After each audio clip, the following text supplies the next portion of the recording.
देश में लोकसभा चुनावों का बिगुल है वो बज चुका है। हरियाणा में भारतीय जनता पार्टी अपनी सभी 10 लोकसभा सीट पर उम्मीदवार है वो उतार चुकी है, लेकिन सबसे बड़े विपक्षी दल कांग्रेस के किसी भी उम्मीदवार को अभी तक मैदान में है वो नहीं उतारा गया है। हमारे साथ सुरेंद्र पवार जी मौजूद है। पवार साहब, किस तरह की तैयारियां है वो की जा रही है? अभी तक कोई भी उम्मीदवार है वो मैदान में नहीं है। देखिए, हमारे कांग्रेस पार्टी के उम्मीदवार इसी हफ्ते में जो है सभी उतार दिए जाएंगे। और आप देख रहे होंगे कि आज पूरे हरियाणा प्रदेश में लोग जो है इसी इंतजार में है कि जल्दी से जल्दी जो है कांग्रेस पार्टी के कैंडिडेट उतारे और उनका जो है वो साथ दें। और पूरे हरियाणा ने आज ये मन बना रखा कि 10 की 10 सीटों पे जो है कांग्रेस पार्टी इसी बात को लेकर एक चुनावी मुद्दा है वो बना रही है भारतीय जनता पार्टी की। कोई भी मैदान में नहीं है, बड़े बड़े नेता है वो चुनाव से वो भाग रहे हैं। क्या सोनीपत लोकसभा सीट से कोई बड़ा चेहरा कांग्रेस का है वो मैदान में आ सकता है? पवार साहब, देखिए, कांग्रेस पार्टी जिस भी कैंडिडेट को उतारेगी सभी लोग तहे दिल से उसका जो है साथ देंगे और उसको जितवा के भेजने का काम करेंगे। और आज पूरी सोनीपत लोकसभा के 9 के 9 विधानसभा हल्के के लोग जो है सिर्फ इंतजार कर रहे हैं कि किस टाइम जो है कैंडिडेट उतरे और उनके साथ जो है किस तरीके से जो चुनाव को उठाएंगे। ये आप देखोगे कि कम से कम 3 से 4 लाख वोटों की जीत सोनीपत से कांग्रेस पार्टी के प्रत्याशी की होगी। सर, लेकिन पिछली बार भूपेंद्र सिंह हुड्डा यहाँ से चुनाव है वो लड़े थे, 1,62,000 से ज्यादा वोटों से उनको शिकस्त है वो क्या था कि 2019 तक लोगों को उम्मीद थी कि मोदी जी शायद एक बार और समय दे दें, वो कुछ और करके दिखा दें, क्योंकि उन्होंने जो एक वायदा किया था कि 2022 तक हर सर पे घर होगा। अगर आपने सुना होगा तो और उस घर में नल होगा, जल होगा, गैस का कनेक्शन होगा। तो बहुत से लोग जो हैं इस उम्मीद पे बैठे रहे कि शायद मोदी जी ये काम करें, लेकिन आज पूरे देश ने देख लिया कि मोदी जी जो है सिवाय झूठ और लूट के अलावा कोई काम नहीं है। स्क्रीनिंग कमेटी की बैठक है वो लगातार हो रही है, मंथन है वो चल रहा है। अभी तक किन की नामों पर चर्चा है वो पवार साहब वो हुई है? देखिए, जो भी नाम प्रत्याशी जो है उतरेंगे वो आप देख लेंगे, जल्दी ही उतरने वाले हैं। जल्दी है, ज्यादा 2-3 दिन में ही उतर जाएंगे। जननायक जनता पार्टी अब लगातार चुनाव अलग से लड़ने की बात है वो कर रही है। गठबंधन से वो बाहर हो गए हैं, हिसार जा रहे हैं, दुष्यंत चौटाला वहां पर विरोध है वो हो रहा है। कुछ प्रत्याशियों का बीजेपी के उनका बहिष्कार है वो हो रहा है। इसको कहा था जननायक जनता पार्टी ने, एक तो ये कहा था कि कानून वापिस नहीं हुआ करते। आज हर किसान, क्योंकि हरियाणा में 70% जो लोग हैं वो किसानी करते हैं, किसान खेती से जुड़े हुए हैं। और उस टाइम जब आंदोलन चल रहा था तो जेजेपी का ही ये कहना था कि कानून वापिस नहीं हुआ करते। कानून वापिस हुए तो आज लोग इसी इंतजार में हैं कि अब किस दिन चुनाव का दिन आए और किस दिन जो है उनको रास्ता दिखाएं। कब तक की उम्मीद है? क्या कोई तारीख है वो फाइनल हो चुकी है कि उस दिन हम अपने उम्मीदवार है वो मैदान में है वो उतार देंगे 10 की 10 लोग? चुनाव की तारीख तो फाइनल हो ली, अब जो है कैंडिडेट किसी भी टाइम उतर जाएंगे और वो आप देख लेना। क्या कोई नॉन जाट चेहरा हो सकता है सोनीपत से लोकसभा के लिए?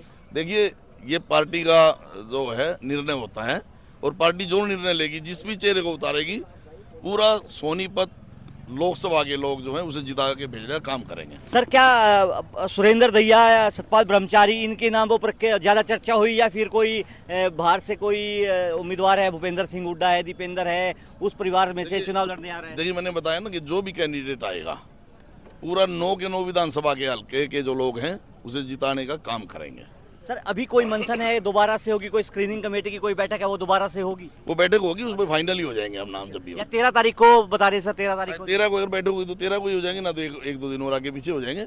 लेकिन जल्द ही जो है हमारे 9 के 9 लोकसभा के कैंडिडेट जो हैं मैदान में आ जाएंगे।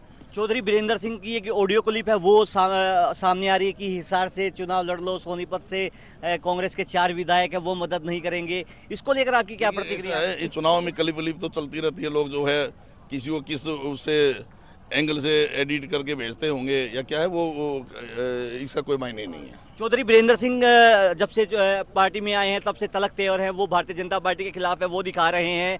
आपकी क्या प्रतिक्रिया सर? क्योंकि चौधरी वीरेंद्र सिंह एक बड़े कद्दावर नेता हैं, बृजेंद्र सिंह हिसार से MP रहे हैं, क्या वो चुनाव है वो लड़ सकते हैं? देखिए, चौधरी वीरेंद्र सिंह जो है पुराने कांग्रेसी थे और वो ठीक है बीच में बीजेपी में चले गए, लेकिन बीजेपी की कार्यशैली देखकर वो वापस आई और अपने घर वापस आई और घर आके खुश भी। और आपने देखा होगा कि उन्होंने बताया कि किस तरीके से जो है बीजेपी ने पूरे देश के लोगों पे अत्याचार किया है। क्या सर विचार, वो कह रहे थे कि विचारधारा की वापसी है, घर वापसी है, क्या किन शर्तों पर उनकी कांग्रेस में वो वापसी हुई है? क्या चुनाव है वो लड़ेंगे ब्रजेंद्र या फिर वीरेंद्र सिंह ही लड़ेंगे? देखिए, कांग्रेस पार्टी जो है एक विचारधारा है जो कि पूरे देश को जोड़ के रखने का, पूरे देश को आगे बढ़ाने की विचारधारा है।